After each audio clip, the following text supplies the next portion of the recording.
Bottom of the deck వచ్చి you and your loved ones are safe అని వచ్చిందండి. అంటే మీరు మీ ప్రియమైన వారు ఎవరైతే ఉన్నారో మీరిద్దరు చాలా సేఫ్గానే ఉన్నారు అని చెప్పి చెప్తున్నారు అనమాట. ఇక్కడ మనకి ఈ రాశి వచ్చేసి నాకు క్యాన్సర్ అండి, కర్కాటక రాశి కనిపిస్తుంది అనమాట. ఇది ఎవరైనా కర్కాటక రాశి ఉంటే వాళ్ళకి వచ్చేది. అంటే మీకు ఇష్టమైన వారు ఎవరైతే ఉన్నారో, మీరు ఎవరి గురించి అయితే ఆలోచిస్తారో వాళ్ళు సేఫ్గానే ఉన్నారు అన్నట్లుగా వస్తుంది. ఫస్ట్ కార్డు చూద్దామండి. ఫస్ట్ కార్డు ఏమొచ్చిందంటే don't let your fast hold you back అని వచ్చింది. అంటే ఏంటంటే మీ గతం మిమ్మల్ని అడ్డుకోనివ్వకండి. అంటే ఏదైతే ఫాస్ట్ ఉందో, గతం అయితే ఉందో దాన్ని అడ్డుకోనివ్వకండి అని చెప్పి చెప్తాను. అంటే దాన్ని అడ్డంగా ఉంచొద్దు అనమాట. ఏదైతే జరిగిందో అది జరిగిపోనివ్వండి, వదిలేయండి. దాన్ని పట్టుకొని ఉండొద్దు అన్నట్టుగా చెప్తున్నారు అనమాట. నెక్స్ట్ వచ్చేసి have you faith in your dreams అని వస్తుంది. మీ కళలు అయితే ఏవైతే ఉన్నాయో దాన్ని నమ్మకం ఉంచండి. మీరు ఏమైతే కళలు కంటున్నారో దాన్ని నమ్మాలి, నమ్మకం అనేది వాటి మీద ఉంచండి అని చెప్పి చెప్తున్నారనమాట మీకు వచ్చే మెసేజ్. నెక్స్ట్ వచ్చి ఎక్స్పెక్ట్ పవర్ఫుల్ చేంజ్ అనమాట. అంటే శక్తివంతమైన మార్పు, ఏదో ఒక మార్పు అనేది జరుగుతుంది, ఎక్స్పెక్ట్ చేస్తుంటారు కాబట్టి ఆ మార్పుని అంటే ఆశించండి. వచ్చే మార్పు ఏదైతే ఉందో దానిని ఆశించండి అన్నట్టుగా మనకి ఇక్కడ మెసేజ్ వస్తుందండి. నెక్స్ట్ వచ్చేసి bring love into the situation అంటుంది. Bring love into the situation అంటే ప్రేమను పరిస్థితిలో, ఒక పరిస్థితి ఏదైతే ఉందో, సిచ్యువేషన్ ఏదైతే ఉందో ఆ పరిస్థితిలోకి తీసుకురమ్మని చెప్తున్నారు అనమాట. మీ ప్రేమ ఏదైతే ఉందో ప్రేమను ఆ పరిస్థితిలోకి తీసుకురండి అని చెప్పి చెప్తున్నారు అనమాట. ఇది అక్వేరియస్ అని, అంటే ఇది ఏ రాశి అంటే కుంభరాశి అండి. కుంభరాశికి సంబంధించిన వస్తుంది. అంటే ఇది మీదైనా అవ్వచ్చు, లేదంటే మీ పర్సన్ అయినా ఎవరిదైనా అవ్వచ్చు అనమాట. ఇది కుంభరాశి అనే వాళ్ళకు సంబంధించిన ఈ మెసేజ్ అయితే వచ్చిందనమాట.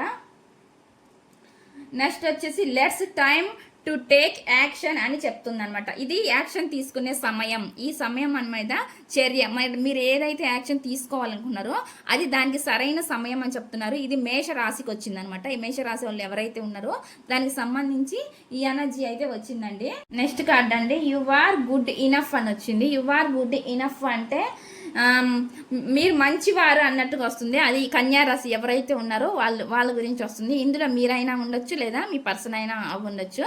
ఇది వచ్చిన ఎనర్జీ అనమాట. అంటే మంచివారు అన్నట్టుగా చెప్తున్నారనమాట. గుడ్ అంటేనే మంచితనం, మీరు తగినంత మంచివారు అన్నట్టుగా చెప్తున్నారు. ఇది కన్యారాశికి సంబంధించిన కార్డు అయితే వచ్చింది.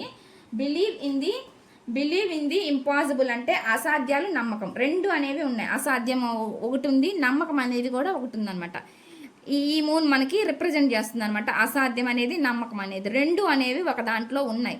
మరి కాదు అనుకుంటే కాదు, అవును అనుకుంటే అవునండి. మనం ఏదైతే యూనివర్స్కి ఇస్తామో అయ్యే మెసేజ్లు అనేది మనము చెడు నెగిటివ్ ఆలోచిస్తే చెడు వస్తుంది, మంచిగా ఆలోచిస్తే మంచి అనేదే వస్తుంది అనమాట. వాటికి రెండింటికి సంబంధించిన మనకి మెసేజ్ అయితే వచ్చింది. నెక్స్ట్ వచ్చేసి nothing is at set in stone అని వచ్చిందనమాట.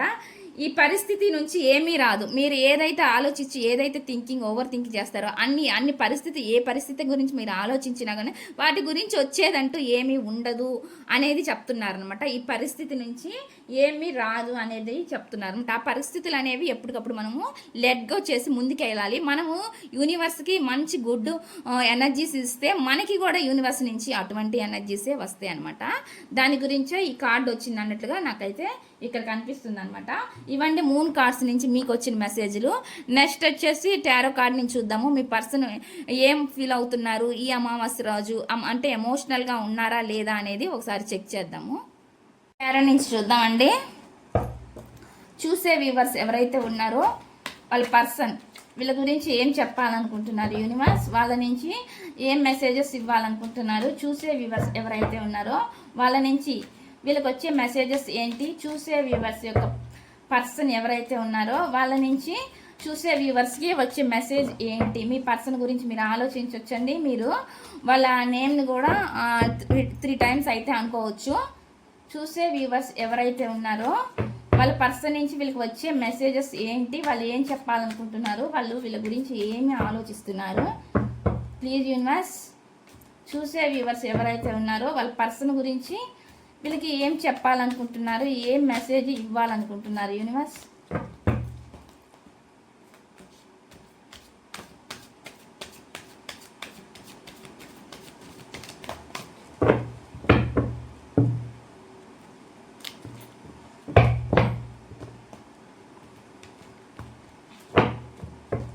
వ్యూవర్స్ నుంచి వచ్చే మెసేజెస్. 9 ఆఫ్ కప్స్ వచ్చిందండి ఫస్ట్ కార్డు. నేను కార్డ్స్ అన్ని పెట్టినాక రీడింగ్ అనేది చెప్తాను. ది హెర్మిట్ వచ్చింది. 2 ఆఫ్ పెంటికల్ వచ్చింది. కింగ్ ఆఫ్ పెంటికల్ వచ్చింది.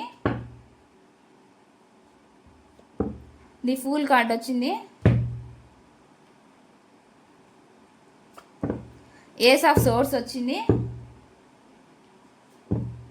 ఏస్ ఆఫ్ వాన్స్ కూడా వచ్చిందండి. 4 ఆఫ్ వాన్స్ వచ్చింది. ది సన్ వచ్చింది. 3 ఆఫ్ సోర్స్ వచ్చింది. 9 ఆఫ్ వాన్స్ వచ్చింది. కింగ్ ఆఫ్ సోర్స్ వచ్చింది.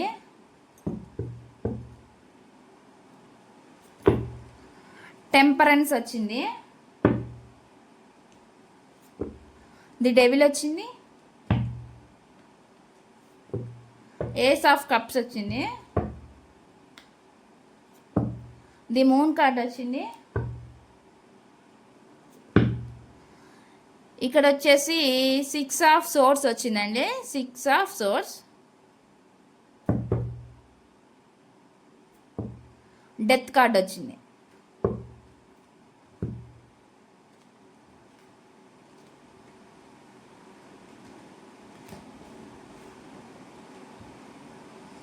ఇక్కడండి ఏమొచ్చిందంటే మీ పర్సన్ మీ గురించి ఈ అమావాస్య రోజు ఆలోచిస్తున్నారా అంటే ఇక్కడ డెఫినెట్గా ఆలోచిస్తున్నారండి. మీ గురించి అయితే ఆలోచించండి అంటూ ఈ రోజు అయితే అసలు ఉండదు. ఎందుకని వస్తుంది అంటే మనకి మూన్ అంటేనే ఈరోజు న్యూ మూన్ కావచ్చు, ఫుల్ మూన్ కావచ్చు, ఏదైనా అవ్వచ్చు. కానీ ఈరోజు న్యూ మూన్ అంటే మనకి ఆలోచనలు అనేవి ఆ రోజు ఎక్కువ మనము ఎమోషనల్కి అవుతూ ఉంటాం అనమాట. అదేవిధంగా మనకి ఈరోజు మూన్ కార్డు కూడా వచ్చిందంటే మీ పర్సన్ మీ గురించి ఖచ్చితంగా ఎమోషనల్గా అయితే ఆలోచిస్తారండి. ఇది మనకి యూనివర్స్లోనే జరిగిద్దండి. ఇది ఖచ్చితంగా ఎవరికైనా జరుగుతుంది. మూడ్ స్వింగ్స్ అనేవి చేంజ్ అవుతూ ఉంటాయి, మారుతూ ఉంటాయి అనమాట. సముద్రంలో ఆటుపోట్లు అలలు అయితే ఎలా అయితే వస్తూ ఉంటాయో వెళ్తూ ఉంటాయో అట్లానే మన మనసులో ఉన్న ఆలోచనలు కూడా ఈ మూన్ అంటేనే వేగం అనమాట. ఎలా అంటే అవి మారుతూ ఉంటాయి అనమాట, ఎప్పటికప్పుడు చేంజ్ అవుతూ ఉంటాయి అనమాట. ఈ క్షణంలో ఎమోషనల్ అవ్వచ్చు, వెంటనే మళ్ళీ మనము ఎమోషనల్ నుంచి బయటికి వచ్చి మళ్ళీ నార్మల్ అవ్వచ్చు. లేదంటే అప్పుడే మనం ఎంత బాగున్నా కూడా సడన్గా మనలో ఎమోషనల్గా వచ్చి మన ఫీలింగ్ అనేది బాధ అనేది కలగొచ్చు అనమాట. అంటే అది దేని వారు ఏ సిచ్యువేషన్ అయినా జరగవచ్చు. కాకపోతే ఇక్కడ మనం పర్సన్ గురించి చూస్తున్నాం కాబట్టి మీ పర్సన్ ఎమోషనల్గా మీ గురించి ఆలోచిస్తున్నారు అని చెప్పి ఈ అమావాస్య రోజు నాకైతే ఇక్కడ ఎనర్జీస్ కనిపిస్తున్నాయి. ఇక్కడ అయితే ఏం చేస్తున్నారంటే ఒక ఒంటరితనం అనమాట, ఒంటరిగా ఆలోచిస్తున్నారనమాట. ఎప్పుడైనా నా జీవితంలోకి ఒక వెలుగు అనేది వచ్చిద్దా రాదా అనేది ఒక కన్ఫ్యూజన్ అవుతున్నారనమాట. కన్ఫ్యూజ్ సిచ్యువేషన్ కనిపిస్తుంది అనమాట. ఆ కన్ఫ్యూజ్ వల్ల స్టక్ అయినట్లు నాకైతే కనిపిస్తుంది అనమాట. మీ పర్సన్ ఎవరైతే ఉన్నారో ఒక లైఫ్ వాళ్ళు ఒక అవేర్నెస్ అనేది వాళ్ళ లైఫ్లోకి తెచ్చుకుంటున్నారండి. ఒక ఎట్లా ఆలోచిస్తున్నారంటే ఒక ఒంటరితనం అనమాట, ఒంటరిగా ఫీల్ అవ్వడం. అంటే ఈ చుట్టుపక్కల ఎంతమంది ఉన్నా కూడా నేను ఒంటరి వాడినే, నేను ఒంటరి దాన్నే అన్నట్టుగా ఆలోచించడం అనమాట. ఇది మీ గురించిగా పర్టికులర్గా ఇక్కడ ఆలోచిస్తున్నట్లు నాకు అనిపిస్తుంది. ఎప్పుడైనా సరే ఈ సిచ్యువేషన్కి ఒక దారి కావాలి, ఒక వెలుగు అనేది నా లైఫ్లోకి వచ్చిద్దా అనేది వాళ్ళు ఆలోచిస్తున్నారనమాట. ఇక్కడ వచ్చేసి మేనిఫెస్టేషన్ చేస్తున్నారండి, విష్ అనమాట. ఏ విష్ కోరుకుంటున్నారు అంటే వాళ్ళు మళ్ళీ మీ లైఫ్లోకి రావాలనేది ఒక మేనిఫెస్టేషన్ చేస్తున్నారన్నమాట. ఒక విష్ అనేది కోరుకుంటున్నారు, ఒక న్యూ బిగినింగ్ చేయాలన్నట్లుగా ఆలోచిస్తున్నారనమాట. వాళ్ళు ఏం ఆలోచిస్తున్నారంటే వాళ్ళ ఆలోచనలు మీ రిలేషన్ పట్ల వాళ్ళు కొంచెం వాల్యూ లేకుండా కేర్లెస్గా రెక్లెస్గా ఉండొచ్చు అండి. ఇది కొంతమంది గురించి చెప్తున్నాను అనమాట. కొంతమంది రిలేషన్కి మంచి వాల్యూ ఇస్తారండి, కొంతమంది రిలేషన్కి ఎక్కువ వాల్యూ ఇచ్చే పర్సన్స్ ఉండరు అనమాట. ఇక్కడ ఏంటంటే వాళ్ళు ఇన్మెచ్యూర్ మెంటాలిటీతో ఒక కేర్లెస్ అనమాట. ఈ రిలేషన్ మీద ఎక్కువ రెస్పాన్సిబిలిటీగా లేరనమాట. అంటే ఇది ఫాస్ట్లో అయి ఉండొచ్చు, రెస్పాన్సిబిలిటీగా లేనట్లు నాకైతే కనిపిస్తుంది అనమాట. దాని గురించి వాళ్ళు ఇప్పుడు అయితే థింకింగ్ చేస్తున్నారు మళ్ళీ మీ లైఫ్లోకి రావాలి. కానీ వాళ్ళకి ఈగో అయితే ఉన్నట్లు నాకు అనిపిస్తుందండి. వాళ్ళ నేచరే ఈగో నేచర్ అన్నట్లుగా నాకైతే ఇక్కడ కనిపిస్తుంది. ఒకవేళ మీతో మాట్లాడాలన్నా, మిమ్మల్ని బ్లాక్ చేసున్నా, లేదంటే మిమ్మల్ని బ్లాక్ చేయకపోయినా, దూరంగా పెట్టినా కూడా వాళ్ళకి ముందుకి రావాలా వద్దా, నేను కాల్ చేయాలా వద్దా, అనే సిచ్యువేషన్ అయితే వాళ్ళకి కనిపిస్తుంది. వాళ్ళకి ఒకవేళ కాల్ చేయాలని వచ్చినా, ఆ థాట్ అనేది వచ్చినా కూడా వాళ్ళు మళ్ళీ ఆపేస్తారనమాట. ఎందుకు నేనెందుకు చేయాలి, నేనెందుకు కాల్ చేయాలి, నేనెందుకు మెసేజ్ చేయాలి అన్నట్లుగా ఒక ఈగో నేచర్ అన్న పర్సన్ లాగా ఇక్కడ నాకైతే కనిపిస్తుంది. ఇది ఎవరైనా కావచ్చండి, అమ్మాయి అయినా అబ్బాయి అయినా ఎవరైనా కావచ్చు. ఇక్కడైతే నాకైతే కనిపిస్తుంది అనమాట. అటువంటి నేచర్ వచ్చినప్పుడు వాళ్ళు ఆ ఎమోషన్స్ని కంట్రోల్ చేసుకుంటున్నారు. మీ మీద ఉన్న ఎడిక్షన్స్, అట్రాక్షన్స్ నాకైతే ఇక్కడ కనిపిస్తున్నాయండి. ఇక్కడ ఎవరైనా ఒక థర్డ్ పార్టీ కూడా ఉండొచ్చు. అందరికీ థర్డ్ పార్టీ ఉండాలి అని ఉండదండి. ఈ సిచ్యువేషన్ పరంగా మీ లైఫ్లో కనుక థర్డ్ పార్టీ ఉంటే వాళ్ళకి మాత్రమే చెప్తున్నాను. థర్డ్ పార్టీ లేని వాళ్ళకైతే సిచ్యువేషన్స్ అండి, వాళ్ళ ఈగో ఫీలింగ్ అనమాట. థర్డ్ పార్టీ అంటే కొంతమంది మ్యారేజ్ అయిన వాళ్ళు ఉంటారండి, అదర్ రిలేషన్ పెట్టుకొని ఉండొచ్చు. కానీ వాళ్ళ మధ్య మీకు వాళ్ళకి మధ్య థర్డ్ పార్టీ ఎవరైనా ఉన్నారంటే వాళ్ళ వైఫ్ ఉండొచ్చు. లేదా మీరు వైఫే చూస్తున్నారు అంటే మీకు మీ హస్బెండ్కి మధ్య ఇంకొక అదర్ పర్సన్ ఎవరైనా ఉండొచ్చు. అట్లా థర్డ్ పార్టీ కిందకు వస్తారండి. లేదంటే మీ పెళ్ళి కాని వాళ్ళకైనా సరే వాళ్ళకి ఇంకో పర్సన్ ఎవరైనా ఎడిక్షన్గా అట్రాక్షన్గా ఉండొచ్చు. అది కూడా మనం చెప్పలేమన్నమాట. ఎవరో ఒకళ్ళ థర్డ్ పార్టీ అనేది నాకు ఇక్కడ కనిపిస్తుంది. అట్లా అని మీ మీద ఎమోషన్స్ లేవా అని అంటే మీ మీద ఖచ్చితంగా ఈ పర్సన్కి అయితే ఎమోషన్స్ ఉన్నాయి అన్నట్లుగా నాకైతే ఇక్కడ కనిపిస్తుందండి. ఎమోషనల్ వైజ్గా వాళ్ళకి చాలా అటాచ్మెంట్ ఉందండి మీ పట్ల. అందుకని వాళ్ళు ఇంత లోన్లీగా ఫీల్ అవుతున్నారనమాట. ఒక అవేర్నెస్ కోసం చూస్తున్నారనమాట లైఫ్లో. నెక్స్ట్ వచ్చేసి వాళ్ళు జగులు అవుతున్నారు అంటే బ్యాలెన్స్ ఎలా చేయాలి ఈ రిలేషన్షిప్ని అన్నట్లుగా ఆలోచిస్తున్నారు. ఒకవేళ మ్యారేజ్ అయిన వాళ్ళే అనుకోండి, ఒకవేళ మిమ్మల్ని మర్చిపోలేక, ఆ ఫ్యామిలీని మర్చిపోలేక ఆ రెండింటిని ఎట్లా బ్యాలెన్స్ చేయాలి అని ఆలోచించడం అనమాట. ఇది పెళ్లి కాని వాళ్ళకి కూడా ఆవర్తిస్తుందండి. పెళ్లి కాని వాళ్ళు అయినా సరే వాళ్ళకి అదర్ రిలేషన్ ఇంకొకరికి ఉన్నా కూడా వాళ్ళ లైఫ్లో వాళ్ళు దాని గురించి కూడా ఆలోచిస్తున్నట్లు నాకు అనిపిస్తుంది. అంటే మేనేజ్ ఎట్లా చేయాలి, వీటిని నేను మేనేజ్ చేయగలనా లేదా, కొంతమంది అటువంటి ఉద్దేశాలండి. అటువంటి ఉద్దేశాల వల్ల వీళ్ళు ఏం చేస్తారంటే మల్టీ రిలేషన్స్ ఉండడం వల్ల కొంతమంది పర్సన్స్ని కొంచెం అంటే దూరం పెట్టేస్తారనమాట. ఎక్కువ అటాచ్మెంట్ అనేది పెట్టుకోరనమాట. ఎందుకంటే వాళ్ళకి ప్రాబ్లమ్స్ ఉంటాయి. ఈ ప్రాబ్లమ్స్ అన్ని నేను ఫేస్ చేయాలా అనే ఉద్దేశంతో ఆ ఈగో ఇస్టిక్ అనేది ఏదైతే ఉందో దానివల్ల కూడా వాళ్ళు కొంచెం మిమ్మల్ని దూరం పెట్టినట్లుగా నాకైతే కనిపిస్తుంది అనమాట ఇక్కడ. అయితే వాళ్ళు ఎంత ఈగో ఉన్నా కూడా అండి, వాళ్ళు మళ్ళీ మీ లైఫ్లోకి రావాలి అన్నట్లుగా ఒక ఆలోచన అయితే ఉంది. ఫాస్ట్ లైఫ్లోకి మళ్ళీ రావాలనే వాళ్ళు అంతా వాళ్ళ రిలేషన్లో వాళ్ళు రిలేషన్ పరంగా బిజీ ఎట్లా అన్నా ఉండండి అండి. అంటే వాళ్ళ ఫ్యామిలీ కోసం ఆలోచించుకుంటా ఉండొచ్చు, లేదంటే వాళ్ళ ఫ్యామిలీ కోసం కష్టపడుతూ అన్నా ఉండొచ్చు, ఏదైనా కావచ్చు. వాళ్ళ కెరియర్ గురించి కూడా ఆలోచించవచ్చు. దేని గురించి వాళ్ళు ఆలోచించినా కూడా మీ ఆలోచనలు అయితే వాళ్ళకు ఉన్నాయి. మీ వైపు రావాలనే ఒక ఎడిక్షన్ ఏదైతే ఉందో ఆ ఎడిక్షన్ పరంగా మీ వైపు రావాలని వాళ్ళు ఆలోచిస్తూ ఉంటారనమాట. ఎప్పుడైనా సరే ఒకవేళ వాళ్ళు దూరంగా ఉన్నా కూడా, దూరంగా ఉంటే మా గురించి ఏం ఆలోచిస్తారు అంటే ఇక్కడ లేవు అనే ఎనర్జీస్ నాకు ఇక్కడ కనిపించట్లేదు. కాబట్టి మీరు అంటే వాళ్ళు ఉండొచ్చండి, వాళ్ళు చాలామంది రిలేషన్స్లో ఉండొచ్చు. కానీ వాళ్ళకి ఎంతమంది ఉన్నా కూడా ఒక మనిషితో మనం అటాచ్మెంట్ అనేది ఎమోషన్స్ పరంగా ఎప్పుడైతే కనెక్ట్ అవుతామో ఆ పర్సన్ లేని లోటు అనేది వాళ్ళకి తెలుస్తుంది అనమాట. ఇక్కడ నాకు అదే చూపిస్తుంది అనమాట. ఆ ఒంటరితనమే లోన్లీనెస్సే కనిపిస్తున్నట్టు నాకు ఇక్కడ వస్తున్న ఎనర్జీస్ అండి. అంటే ఒంటరితనంగా ఫీల్ అవుతున్నట్టు నాకు అనిపిస్తుంది. వెయిటింగ్ చేస్తున్నారండి కొంతమంది, ఎక్కువ ఓవర్గా అటాచ్మెంట్ పెట్టుకొని అంటే ఫీల్ అవ్వడం అనమాట, వెయిటింగ్ చేయడం అంటే వాళ్ళకి తలపోటుగా తయారైనట్టు అనిపిస్తుంది. అంటే ఎందుకు ఒక్కోసారి అనిపిస్తుందండి ఈ రిలేషన్స్ నాకు ఎందుకబ్బా, అసలు నా పాటికి నేను ఉండొచ్చు కదా, ఈ రిలేషన్స్ గురించి నేను ఇలా స్టక్ అవ్వడం ఎందుకు నేను ఇంత ఎమోషనల్గా కనెక్ట్ అవ్వడం ఎందుకు అనే ఆలోచనగా ఒక్కొక్కసారి వాళ్ళకి తలభారంగా కూడా అనిపిస్తున్నట్లు నాకైతే కనిపిస్తుందండి. ఇక్కడైతే చేంజ్ కోసం ఆలోచిస్తున్నారు. చేంజ్ రావాలి లైఫ్లో, ఒక న్యూ స్టార్ట్ కావాలి, న్యూ బిగినింగ్ చేయాలి, నెగిటివ్ ఎనర్జీస్ పోవాలి అని ఒకసారి ఆలోచిస్తారు. మళ్ళీ ఒకసారి ఏమో మళ్ళీ మనం ఫర్దర్గా ముందుకెళ్ళి ఇంకా లేని తలనొప్పులు ఇంకా తెచ్చుకోవడము, ఇంకా ఈ తలనొప్పులతో ఎందుకు మనము ఎమోషనల్ అటాచ్మెంట్కి పోయి సతమతం అవ్వడము అనేది ఒక్కోసారి ఆలోచిస్తారనమాట. ఎందుకంటే ఈగోయిస్ట్ పర్సన్స్ వాళ్ళు రెండు విధాలుగా ఆలోచిస్తారు. కాబట్టి ఇక్కడ నాకు రెండు ఎనర్జీస్ కనిపిస్తున్నాయి అనమాట. అయితే ఒక ఫ్యాషనేట్ బిగినింగ్ చేయాలనే ఆలోచన అయితే మీకుంది. అంటే ఈ రిలేషన్కి ఒక న్యూ బిగినింగ్ అనేది కావాలనేది, జరిగింది ఏదైనా జరిగిపోనండి. వాళ్ళు కొంతమంది ఎలా ఆలోచిస్తారు, వాళ్ళు మళ్ళీ మీ లైఫ్లోకి వచ్చినా కూడా మీరు వాళ్ళని క్వశ్చన్ చేయకూడదు, ఏం అడగకూడదు. అడిగితే మళ్ళీ వాళ్ళ ఈగో వచ్చేసిద్ది అనమాట. అసలుకే ఈగో పర్సన్ వాళ్ళకి ఇలాంటి క్వశ్చన్ వేస్తే మళ్ళీ ఇంకొంచెం ఇగో ఇలాంటి ప్రశ్నలు అన్నిటికీ సమాధానాలు చెప్పకుండా ఉండాలని తప్పించుకోవడం కోసం కూడా వాళ్ళు మీ నుంచి మిమ్మల్ని అవాయిడ్ చేస్తున్నట్లు నాకు కనిపిస్తుంది. అందుకని కొంచెం దూరంగా ఉన్నట్లు కూడా నాకు కనిపిస్తుంది. కానీ అయితే మీ మీద ఉన్న ఎడిక్షన్ మాత్రం వాళ్ళని వదలట్లేదండి. అందుకనే మీ వైపు రావాలని ఒక్కోసారి ఆలోచనలు అయితే వస్తుంటాయి, మీ దగ్గరికి రావాలని, వన్ టైం మీ దగ్గర రావాలనిపిస్తుంది. ఒక్కోసారి వాళ్ళ ఈగో గుర్తొచ్చినప్పుడు నేను వెళ్ళను, నేను ఈ తలకాయ నొప్పి ఇదంతా భరించలేను, ఇవన్నీ నేను తెచ్చుకోలేను, ఫేస్ చేయలేను అనే ఒక్కోసారి ఆలోచన అనేది జరుగుతుంది. మీకు హార్ట్ బ్రేక్ అనేది చేసినట్లు కనిపిస్తుంది. ఎందుకు హార్ట్ బ్రేక్ చేశారంటే ఇంకో పార్టీని తెచ్చిపెట్టారు కాబట్టి ఇక్కడ మీ హార్ట్ని వాళ్ళు బ్రేక్ చేశారు అన్నట్లుగా నాకైతే కనిపిస్తుందండి. ఇప్పుడు అయితే నాకు వస్తున్న ఎనర్జీస్ అనమాట.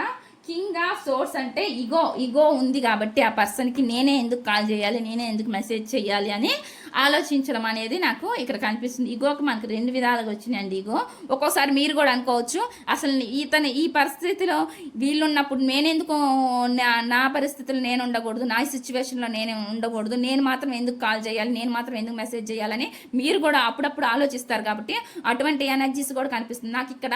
ఇగో మీ పర్సన్ ఎలా అయితే ఇగోగా ఫీల్ అయ్యారో మీరు కూడా మీ పర్సన్ కాల్ చేయాలంటే కూడా మీరు కూడా కొంచెం ఇగోగా ఫీల్ అవుతున్నట్టు, నేను ముందుకెళ్తే మళ్ళీ ఈ పర్సన్ నుంచి ఎటువంటి మాటలు అంటాడో, ఏమంటాడో, లేకపోతే ఏమి గొడవ చేస్తారో, ఏం ఇద్దరి మధ్య గొడవ అవుతుందో, ఏం సిచ్యువేషన్ జరుగుతుందో మళ్ళీ అని మీరు కూడా ఆలోచిస్తున్నట్లు కనిపిస్తుందండి. మీరు కూడా కాల్ చేయాలంటే కొంచెం భయపడుతున్నారు అనమాట. ఎందుకు భయపడుతున్నారంటే మళ్ళీ ఏం జరుగుతుందో, మళ్ళీ ఆల్రెడీ సపరేషన్లో ఉన్నాము, మళ్ళీ నాకై నేను వెళ్ళి ఫోన్ చేస్తే మళ్ళీ ఈ పర్సన్ నన్ను లెక్క చేయరు, కేర్లెస్గా ఉంటారేమో అని మీకు యాడ్ హార్ట్ బ్రేక్ అవుతుందని కూడా మీరు కూడా అట్లా ఆలోచిస్తున్నట్లు నాకైతే కనిపిస్తుంది అనమాట. ఏది ఏమైనప్పటికీ మీరుంటే హ్యాపీగా ఉంటుందని మాత్రం వాళ్ళు కోరుకుంటున్నారండి. వాళ్ళ రిలేషన్లో ఉండొచ్చు, వేరే అదర్ పర్సన్ ఉండొచ్చు, కానీ వాళ్ళకి ఏమనిపిస్తుంది అంటే మీతో ఉంటేనే ఒక ఫ్యామిలీ లైఫ్ అనేది అంటే సంతృప్తి అనేది ఎలా అనిపిస్తుందో వాళ్ళకి సాటిస్ఫాక్షను అలా అనిపిస్తుంది అనమాట. ఒక ఫ్యామిలీ మెంబర్ లెక్క మీ గురించి ఆలోచిస్తున్నట్లు నాకైతే ఇక్కడ కనిపిస్తుందండి. హ్యాపీ ఫ్యామిలీ ఉండాలి మీతోటి. ఒకవేళ మీతో కనుక మ్యారేజ్ అయితే వాళ్ళకి మీతో ఉండే మిమ్మల్ని ఫ్యామిలీ లాగా ఊహించుకోవడం అనమాట. మీతో ఫ్యామిలీ అంటే ఒక రిలేషన్లో ఫ్యామిలీలో మెంబర్ గురించి మనం ఎలా అయితే ఆలోచిస్తామో అలానే మీ గురించి కూడా వాళ్ళు మీతో ఉంటే హ్యాపీగా ఉంటారు అన్నట్టుగా, అంటే మిమ్మల్ని మ్యారేజ్ చేసుకోని వాళ్ళు అయితే మీతో మ్యారేజ్ చేసుకోవాలి అనే ఆలోచన, మీలాంటి వ్యక్తిని మ్యారేజ్ చేసుకోవాలి అనే ఆలోచనలు రావడం అనమాట. అటువంటి నాకు కనిపిస్తుంది. మ్యారేజ్ అయిన వాళ్ళకైతే ఇక్కడ మ్యారేజ్ ఆల్రెడీ అయింది కాబట్టి మీ ఫ్యామిలీ గురించి ఆలోచిస్తున్నట్లు నాకైతే ఇక్కడ కనిపిస్తుంది అనమాట. న్యూ యాక్షన్, న్యూ బిగినింగ్ తీసుకోవాలి, మళ్ళీ ఈ రిలేషన్కి ముందుకు వెళ్ళాలి, కంటిన్యూ చేయాలి అనే ఆలోచనలు అయితే ఉన్నాయండి. ఈ రిలేషన్కి ఒక సక్సెస్ రావాలి, మళ్ళీ నా లైఫ్ అనేది బాగుండాలి అని చెప్పి ఆలోచిస్తున్నారనమాట. కాకపోతే కొంచెం ఇన్మెచ్యూర్డ్గా ఒక్కోసారి చిన్నపిల్లల మనస్తత్వం ఎట్లా ఉంటుందో మారుతుంటుందో అట్లానే ఈ పర్సన్ మనస్తత్వం కూడా మారుతున్నట్లు నాకు అనిపిస్తుంది. ఇది లేడీ అవ్వచ్చు, జంట అవ్వచ్చు, ఎవరైనా అవ్వచ్చు. వాళ్ళ మనసు కూడా ఒకసారి ఒకలాగా ఆలోచనలు అనేవి జరుగుతున్నాయి అనమాట వాళ్ళ మైండ్కి. అందుకే వాళ్ళు ఒకసారి ఇన్మెచ్యూర్డ్ అంటే వాళ్ళు ఎంత పెద్దవాళ్ళైనా అవ్వచ్చు మీకన్నా వయసులో, కానీ వయసులో పెద్దోళ్ళు అయినా కానీ వాళ్ళ మైండ్ ఆలోచనలు మాత్రం చాలా చిన్నగానే ఉంటాయండి ఆలోచనలు. అందుకే వాళ్ళు ఒక రకంగా ఇప్పుడు ఒక రకంగా ఇంకొంచెం సేపు అయినాక ఇంకో రకంగా ఇలాగ మూడ్ స్వింగ్స్ అనేవి మారుతూ ఉంటాయి. అందుట్లో వీళ్ళకి కొంచెం ఇగో ఎక్కువే ఉన్నట్లు కనిపిస్తుంది అనమాట. దానివల్లే వీళ్ళు ఫర్దర్గా స్టెప్ తీసుకోవడానికి ఆలోచిస్తున్నట్లు నాకైతే కనిపిస్తుంది. అయితే మీకు కొంచెం అంటే వాళ్ళు ఏం ఆలోచిస్తున్నారు, మీ స్వభావానికి వాళ్ళ స్వభావం అసలు మ్యాచ్ అవుతుందని కూడా ఒక్కొక్కసారి ఆలోచిస్తారండి. ఎందుకంటే మీది ఎంప్రెస్ అంటే మీ మీ నేచర్ అనేది ఏదైతే ఉందో అది చాలా మంచి స్వభావం, మంచి వ్యక్తిత్వము, మీరు మంచి హార్డ్ వర్క్ హాలిక్ పర్సన్ అని కూడా మీ గురించి వాళ్ళు ఆలోచిస్తారనమాట. అయితే ఫ్యామిలీని లీడ్ చేసే విషయంలో అయితే కానివ్వండి, ఏదైతే మీ వర్క్లో మీరు ఎట్లయితే ఉంటారో అంటే సిన్సియర్గా ఉంటారో అవన్నీ వాళ్ళకి తెలిసి ఉంటే కనుక మీరు ఒక మంచి సిన్సియర్ పర్సన్ అన్నట్టుగా మీ గురించి ఆలోచిస్తారనమాట. వాళ్ళు ఎమోషనల్గా కూడా మీరు కొంచెం అటాచ్మెంట్ పెట్టుకున్నారు మీ పర్సన్ గురించి. అదేవిధంగా వాళ్ళు కొంచెం ఎమోషనల్ ఫీల్ అవుతున్నా కానీ మీ మీద ఎమోషనల్ ఫీలింగ్స్ ఉన్నా కానీ వాళ్ళని వాళ్ళు కంట్రోల్ చేసుకోగలరండి. ఎందుకంటే ఈగోయిస్ట్ పర్సన్స్ అంటేనే అలా ఉంటారు. ఎక్కువ అటాచ్మెంట్ బోర్, ఎక్కువ డిటాచ్మెంట్ బోర్ అనమాట. వాళ్ళు అంటే మిడిల్గా నార్మల్గా ఉండేదని వాళ్ళు ఎమోషన్స్ లేనట్లుగానే ఉంటారండి, కానీ వాళ్ళకి లోపలైతే ఎమోషన్స్ ఉంటాయి. ఫీలింగ్స్ అనేవి ఉంటాయి అనమాట. ఇక్కడ నాకైతే అదే కనిపిస్తుందండి. కన్ఫ్యూజ్ అయితే అవుతున్నారనమాట ఈ సిచ్యువేషన్ గురించి. వాళ్ళు మెంటల్ పరంగా వచ్చినట్లయితే ఒక చిన్నపిల్లల మనస్తత్వమే ఈ వ్యక్తిలో నాకైతే కనిపిస్తుంది అనమాట. ఎవరైతే ఉన్నారో వాళ్ళు ఒక న్యూ స్టార్ట్ చేయాలి, ఒక కెరియర్ గ్రోత్ గురించి కూడా వాళ్ళు ఆలోచిస్తారు. మీ గురించే కాదండి, ఎమోషనల్ వైజ్ అనే కాదు, ఇక్కడ కెరియర్ గురించి కూడా వాళ్ళు ఒక న్యూ బిగినింగ్ చేసుకోవాలి, ఈ కెరియర్ ముందుకెళ్ళాలి అని దాని గురించి కూడా వాళ్ళు ఆలోచిస్తున్నారు అనమాట. ఒక కెరియర్ గురించి ఆలోచిస్తున్నారు. ఇక్కడ నాకు ఎక్కువ కెరియర్ గురించి అంటే కూడా ఎమోషన్సే ఈరోజు వచ్చినాయి కాబట్టి ఎమోషన్ వైజ్గా ఎక్కువ అటాచ్మెంట్ ఉంది. ఈ టైంలో అయితే మాత్రం వీళ్ళు ఖచ్చితంగా ఎమోషన్ వైజ్గా మీ గురించి అయితే ఆలోచిస్తున్నారనమాట. చాలా తక్కువ మంది కెరీర్ గురించి కూడా ఆలోచిస్తున్నట్లు నాకైతే ఇక్కడ కనిపిస్తుందండి. ఇదండి ఈ రీడింగ్ కనుక మీకు నచ్చినట్లయితే ప్లీజ్ లైక్ చేయండి, షేర్ చేయండి, సబ్స్క్రైబ్ చేయండి.